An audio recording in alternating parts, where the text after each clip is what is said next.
Camera? Camera. I'm amazed. Look at this. I'm gonna call my people internet douchebags. Hey, white monsters. White monsters. White monsters. Dude, that's Okay. That's how you get roasted, bro. Don't love it. Some noise. White monsters. Okay, Good? Yeah, good. We're good? Okay. Rolling camera? Rolling audio? Oh. And action. What's going on, guys? Today, I'm here with John Cristani. Can you introduce yourself a little bit for everyone? Sure. So I'm an affiliate marketer, a online education person, and yeah, basically just an internet entrepreneur. He makes money online. Yeah. So you guys know how it is. So gonna do a little Q&A with him so you guys can get his background, get a little understanding about it. So got some notes. So can you give us kind of like a background of what you started in business-wise? Maybe were you working a 9 to 5, and then how'd you move over to entrepreneurship? Totally. So started off actually 2008. I was day trading. Opened up an E-Trade account. I got I had $5,000. I got graduating high school and just day traded it. Lost it. And then I started. I got all the test answers because I went through some courses at my school online, and I started selling them. And I had these study guides. Let's call them study guides, and I sold study guides, and I started making a lot of money at college. I was making like over $10,000 a month just selling these study guides for $400 a pop. Now we're calling them study guides. Okay. Well, okay, it's fine. No. So what I was doing was I was putting up flyers. So I had these study guides and I was putting up flyers. So first of all, I knew, because I had been through the classes before and I knew all the questions, I said, okay, look, I have something that's extremely valuable. Mm-hmm. Like, people want these study guides. Nothing illegal about it, by the way. It's just their questions and answers. And I said, this is extremely valuable, and I knew what I had was extremely valuable, and I said, I have to find a way to sell this. I was making $8 an hour at the movie. I was working at the movie theater, doing clipping tickets and selling popcorn. And I was working 14 hours a week. I made like $700 a month or something like that. And I said, okay, I want to sell these study guides. And the first thing that happened was, somebody actually, the way it all started was because I had the study guide and offered it to a friend, and he said, no, I'll pay you for it. I said, oh, it's fine. He's like, no, dude, like, here, just take, here's $100. Like, he checked if it worked, and he said, dude, this is perfect. And he gave me $100. I was like, people are just, why? He just gave me $100. Mm-hmm. And I was like, if somebody is willing to like force $100 upon me, I could do very well. Yeah. And so I knew I had to get these into the hands of people. I didn't know as enough people. I was friends with a lot of the international kids, like like Asian international kids, because they spoke Japanese. But so those people bought from me, but I wanted to reach more people. So what I started doing was I started putting up like I don't know where a piece of paper is, but just an 8.5 by 11. I started pasting them around my college campus, and I had different headlines on them. I said, some of them were like, I have, I think my first one was like something like, I have the like quiz answers to some of the online classes. Not even joking. Then it was like, contact me, like, and I made a Gmail address, like csontutor@gmail.com. Mm-hmm. And I said, contact me and we'll talk or something. And I didn't know, and nobody fucking contacted me. Nobody did. Nobody did. And I was like, why? But I said I have the answers to, all the questions to some of the courses, like, contact me for the list of courses. I was like, I have the answers. business. Like, why would people like contact me? But my conviction was like so strong. And what I started doing was I kept split testing headlines. And I split test headlines and I split test call to action. What I did was I ended up, here, let me just show you kind of. But basically, I ended up finding that I increased the response rate a lot. Instead of just listing out the email address at the bottom, I had these for people to tear. So that started getting people, you know, to take them more. Would you start with one ripped off? I'd actually start with 2 ripped off. Yeah, I started, because then it looked no social proof. Yeah. Right? And what I found was, then I started doing it where instead of trying to sell, saying I have the answers to some of the courses, I would use specific courses. So I said, guaranteed, I still remember the headline that made me all my money. Guaranteed, this is what changed. So before, like, very few people would tear off any of them, but when I put up this headline, it wasn't like my response didn't go up like 10% or 20%, it went up 1,000%. Guaranteed B+ or better in FIN 303 OL or your money back. And this was a gateway course. Okay. And I murdered it. And I had my first $1,000 days selling study guides, and I said, okay, and I looked up the colleges that were, I started making good money, and I looked up the colleges that were also offering the same course, and I said, because what happened was I was printing up all the answers, but people didn't care about it, they just wanted the PDF file so they could Control F. Yeah. And I was like, do you want me to give you a discount? I was giving people discounts at first, but then I realized I don't need to give people discounts for not printing out the material. Because in my mind, you had to trade like physical goods for money. Like that was like, I was just like, oh, there's no value exchange if you're just giving a PDF file, like it's a copy and paste. But I realized there was actually, people didn't care about the physical thing, they just wanted the information. And then I said, I could do this online.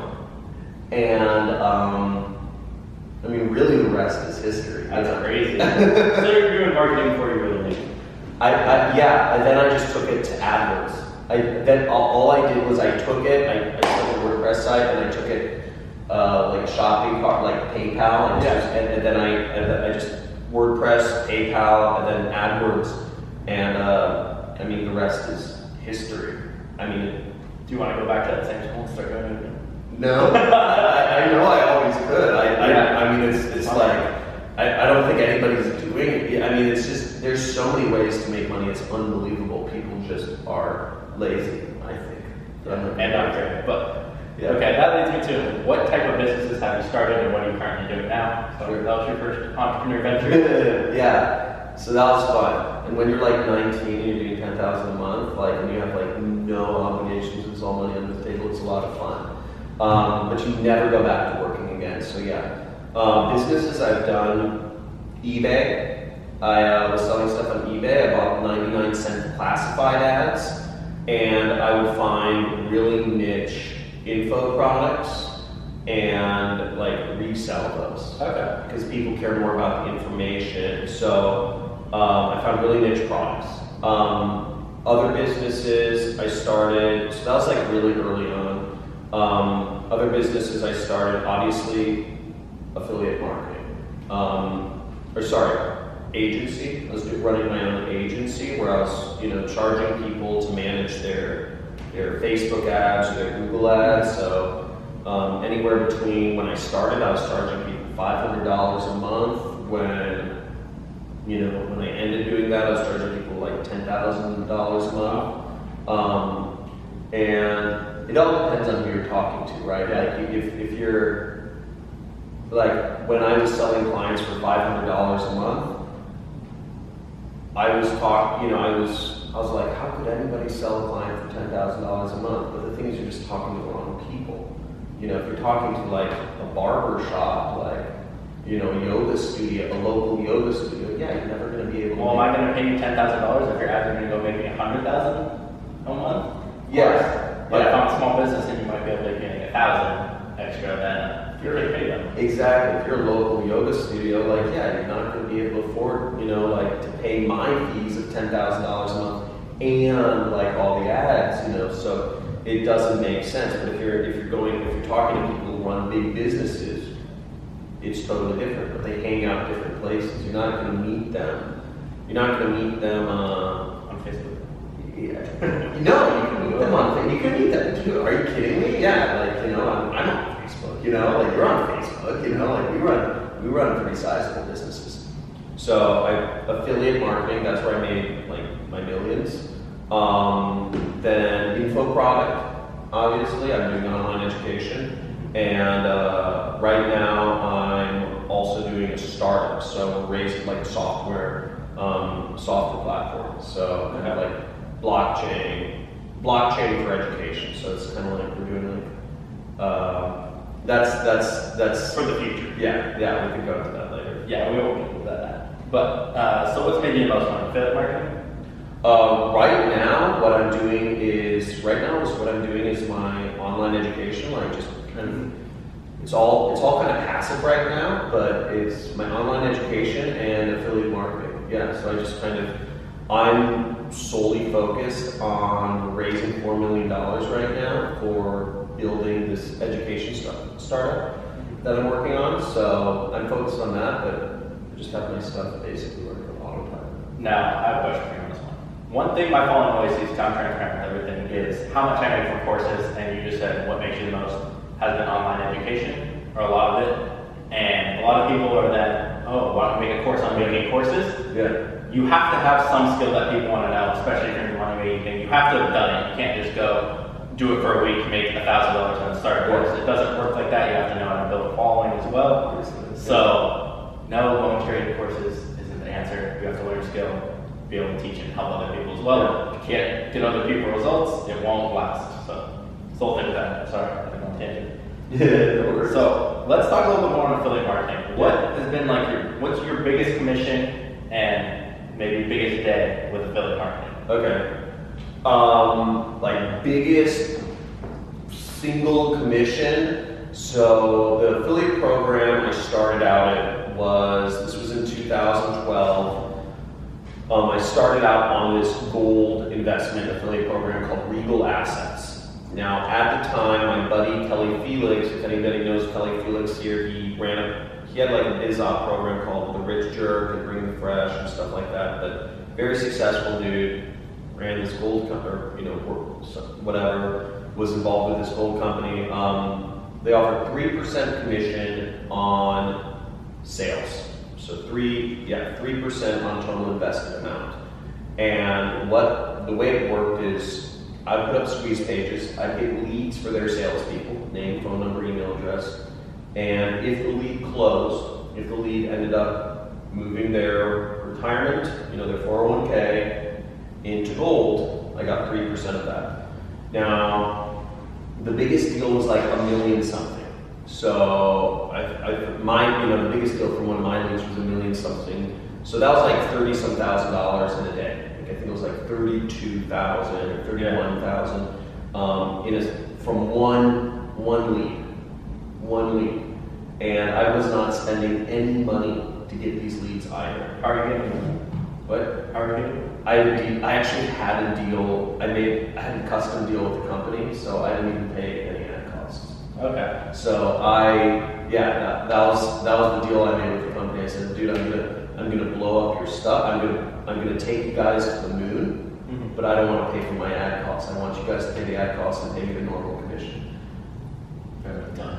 Yeah. Oh, for Sunny? Okay. Yeah. No, I'm not even. But you can do anything you want, dude. Yeah. That's what people don't realize. You can have your cake and eat it too, and this is all, reality is whatever you want it to be. This is all of this is our simulation, Yeah. So people are going to want to know, what kind of tactics did you use for affiliate marketing, maybe when you were doing that, or just that were successful?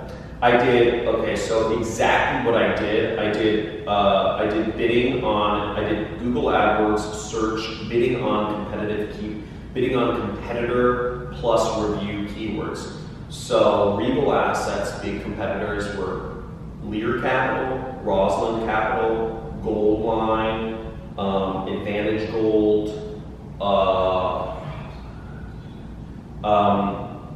those are like Kidco, Goldco. Those are the big ones I can think of right like off. And again, this has been like years. But basically, I bid on those keywords. So it'd be like Rosalind Capital Review, American Bullion Review, Lear Capital Review, and then I put those. That would be the headline for, that would be the keyword, but it would also be the headline for my ad. And I'd say something along the lines of Lear Capital, I review Lear Capital, or is it a scam, or something like that. And then I'd have a review blog where I just simply, it was like the same template every time, and it was just like, Lear Capital, is it a scam? I investigate. And it's just like, it has 3 questions. Do they offer? Is it fixed? Is it fixed fee? Are the fees fair? Is the company good? Is the, what blah blah blah? Are they? Is it held in a vault? Or is it? And I just inserted in the blanks. I just had a review of the company, and then I said, long story short, but I do not recommend this company. I recommend this company. That's all I needed to say. Yeah. Because the psychology is they're already involved. The person is already familiar with the market. They want gold. And they're talking to a company, so they're really far down the chain. But when you're going after like competitor plus review keyword, they're just about to buy. They're just about to work with a company, but there's like a hint of doubt. Yeah. And what we're doing is with a review strategy, you're growing that seed of doubt because people are naturally skeptical.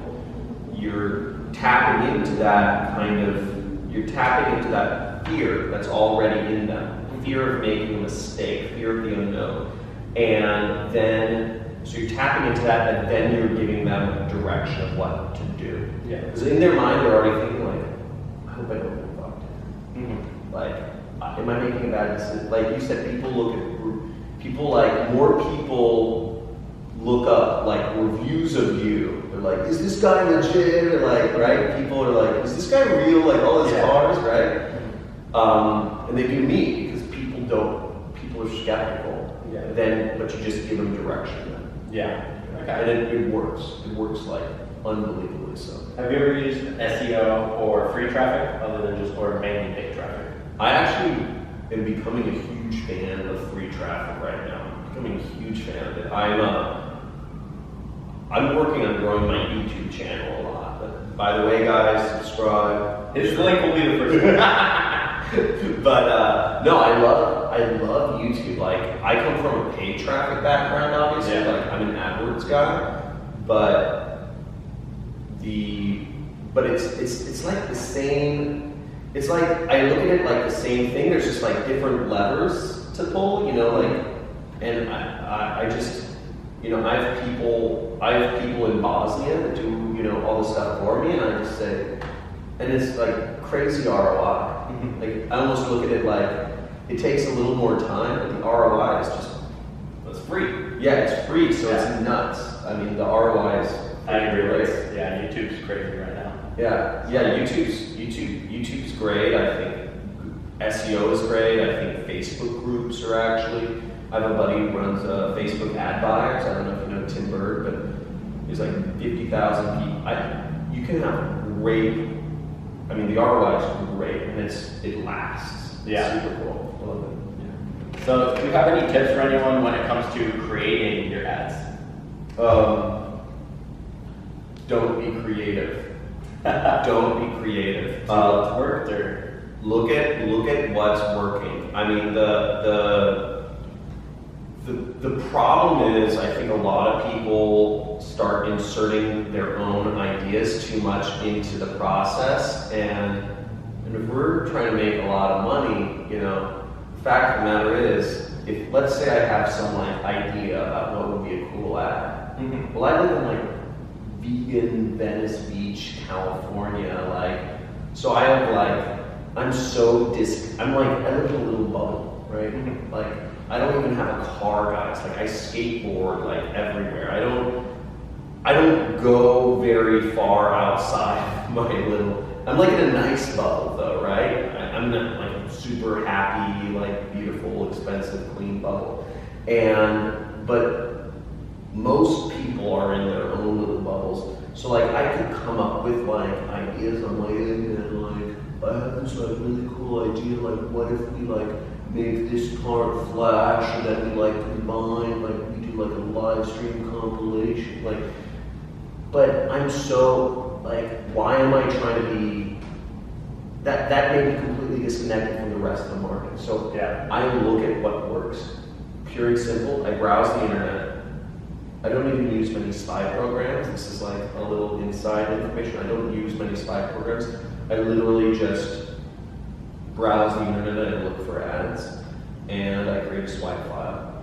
And I mean, it's worked for me. So It's like what we were talking about earlier, doing what works, not trying to recreate it all. I don't try to recreate things. I will modify things, so I'll always start with what works as a control, and then maybe I'll change some words, or I'll change some images. I'll say, okay, you know, like for my own program, I'm like, okay, pictures of cars, money, and women work. Okay, so, you know, let me try like a woman with a baby. Let me try like a baby blue Lamborghini, or you know, baby blue chrome. Oh, that's yours. Is it baby blue? Your Lambo? No. Okay. Okay. Baby. They're not allowed to color this one. Oh, are you serious? They don't know yet. Oh, they don't know yet? Oh, They don't know the blue. Oh, okay. Yeah, they might know. But, Okay. yeah, so do you have any general advice for anyone? It could be about affiliate marketing, and also, how can they find you? How can they learn more? Okay. General advice about affiliate marketing. I would say one, so focus. Decide, like literally you can flip a coin, but either focus on a traffic source. So we're talking paid advertising. How many were your people? Like, brand new to affiliate marketing. Do they have any money, or are they looking at free stuff or paid stuff? Let's go with free stuff. Okay. It's a lot of So one, figure out if you're an introvert or an extrovert. Okay. Introvert, start a blog, Google. Okay. Extrovert, start a vlog, YouTube. Second thing, well, even before this, make sure you have time to commit. If you can't commit an hour a day, 30 minutes to an hour a day, then you're not committed. You're not ready yet. I just advise, figure out your life. If you want to make business a priority, you know, let's say you're sleeping 8 hours a day, you're working 10 hours a day, you have 6 hours. Wait until a point where you have 30 minutes to an hour in your boat each day. Stop watching Game of Thrones or whatever you do. So first get the time, introvert, expert, Google, YouTube. Pick a product that's something you're passionate about. What do you talk to people about normally? Are you talking about cars? Are you talking about money-making schemes? Are you talking about office furniture? Are you talking about camera equipment? Are you talking about baby supplies? So figure out something you're passionate about. Find, if it's a product, you can join Amazon. So that's what you're going to blog about. If join Amazon's